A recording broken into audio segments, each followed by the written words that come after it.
जो foreign countries से जो आप कंट्रीज बड़ी बड़ी बोले, तो इसमें क्या किसी ने आपके ऊपर कोई केस किया है? हाँ, धमकी दिया है? हाँ, धमकियां तो बहुत आई हैं, केस वो नहीं कर पाए। धमकियां तो बहुत आई, अभी भी आती है। सबसे ज्यादा धमकी पेप्सी कोका कोला से आती है, क्योंकि ये अभियान हमने शुरू किया, उसमें सबसे ज्यादा मार अगर पड़ी है तो पेप्सी कोका कोला को पड़ी, क्योंकि जगह जगह हमने जो इन्वेस्टिगेशन कराए उसकी रिपोर्ट हमारे फेवर में आई, पेप्सी के खिलाफ है। और आज पूरे देश में ये स्थिति है कि जब मैं यहाँ आया था तो मैंने पता नहीं बोला क्या, 1998 में पेप्सी और कोका कोला की एक साल में 700 करोड़ बोतलें बिकती थी, आज 50 करोड़ भी नहीं बिकती एक साल। और आप उनके किसी भी फैक्ट्री में चले जाइए हिंदुस्तान में, उत्तर दक्षिण पूर्व, सब फैक्ट्रियां बंद है जैसी हैं। वो फैक्ट्री में काम करने वाले वर्कर कहते हैं कि हम सवेरे से शाम तक क्रेट धोते धोते परेशान होते थे, अब हमारी 10 क्रेट भी कोई लेके नहीं जाता। मतलब क्या है कि पिछले 10 साल में मेरे जैसे लोगों ने, या रामदेव जी जैसे लोगों ने, या सुनीता नारायण जैसे वैज्ञानिकों ने, या ऐसे लोगों ने, आप जैसे लोगों ने मिलकर पेप्सी कोक का तो बाजा बजा ही दिया है, क्योंकि बिक्री इतनी कम हो। वाकई में आप देख लो, बहुत सेल कम हुई है पिछले 10 साल। और इसके बदले में जो सेल बढ़ी है वो फ्रेश जूस की सेल बहुत बढ़ी। गन्ने का रस, शिरडी का रस, मौसमी का रस, संतरे का रस, छोटी छोटी जगह। और चूंकि रस की डिमांड बढ़ी है तो उसकी सप्लाई बढ़ी है, सप्लाई बढ़ी है तो रस की कीमत भी गिरी है। पहले 10 रुपए गिलास था, अभी 5 रुपए 6 रुपए गिलास मिल जाता, ये भी हुआ। तो ये खुशी की बात है, और इसका सारा पैसा खेडूतों को जा रहा है, इसका मुझे आनंद है। ऐसे ही कॉलगेट की सेल 23% डाउन हुई है पिछले 10 साल।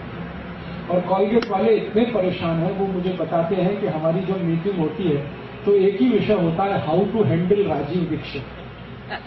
हाँ, उनकी चेयरमैन की जो डायरेक्टर्स की मीटिंग होती है उसका विषय ये है, हाउ टू हैंडल राजीव।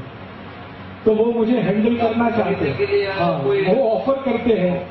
तो मैं उनसे एक ही बात कहता हूं कि मुझे आप खरीद नहीं सकते, क्योंकि मेरी कीमत नहीं है, और वैसे मेरी कोई कीमत नहीं है साधारण आदमी।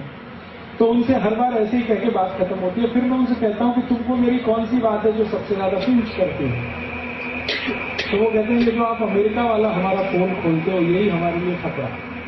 अमेरिकन कॉलगेट का मैं जो नाम लेके कहता हूं ना, अमेरिकन कॉलगेट पे वार्निंग प्रिंट है, ये इतना बड़ा खतरा है उनके लिए। वो कहते हैं कि अगर लोग इसको गंभीरता से सुन लेंगे तो हमारी ताकत नहीं कि हम कॉलगेट बेच पाए इस देश में किसी भी मदद से। तो उनकी सेल कम हुई है। हिंदुस्तान लीवर वाले मुझे बोलते हैं कि आपने 10 साल में हमारे 26 प्रोडक्ट मार्केट से आउट करा दिए, बोल बोलकर।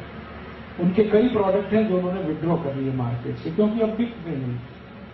अभी उनको ये हालत हो गई है। हिंदुस्तान लीवर ने एक दिन मुझे कहा कि हमारी सेल 98 में टोटल 14,000 करोड़ की थी साल की। अब वो कहते हैं कि 10 साल में हमारी सेल 9,800 करोड़ की है। इतनी कमी है, जबकि उनके पास एडवर्टीजमेंट के लिए हर एक कोई है। ऐश्वर्या रॉय भी है जो उनके लक्ष्य का जाहिरात करती है, सुष्मिता सेन भी है, माधुरी दीक्षित भी है, सब है उनके पास। फिर भी उनकी सेल वो बढ़ाने का, तो वो कह रहे हैं हमें विड्रॉ करना पड़ा, तो उनकी सेल में कमी है। कई मल्टीनेशनल है जो दवा बेचने के लिए आए थे, वो भाग के चले गए। तो ऐसे 10 साल में कुछ रिजल्ट तो दिखाई दे रहे हैं, और कुछ ऐसे भी रिजल्ट दिखाई दे रहे हैं कि कई घरों में लोगों ने कहा है कि हमने आपके सभा में संकल्प लिया था, वो आज तक हम पालन करते हैं, पेप्सी नहीं पीते, कोक नहीं पीते। तो इस तरह का कुछ असर तो हुआ है, लेकिन मैं इससे संतुष्ट नहीं हूं, क्योंकि भारत इतना बड़ा देश है, उसके लिए ये असर बहुत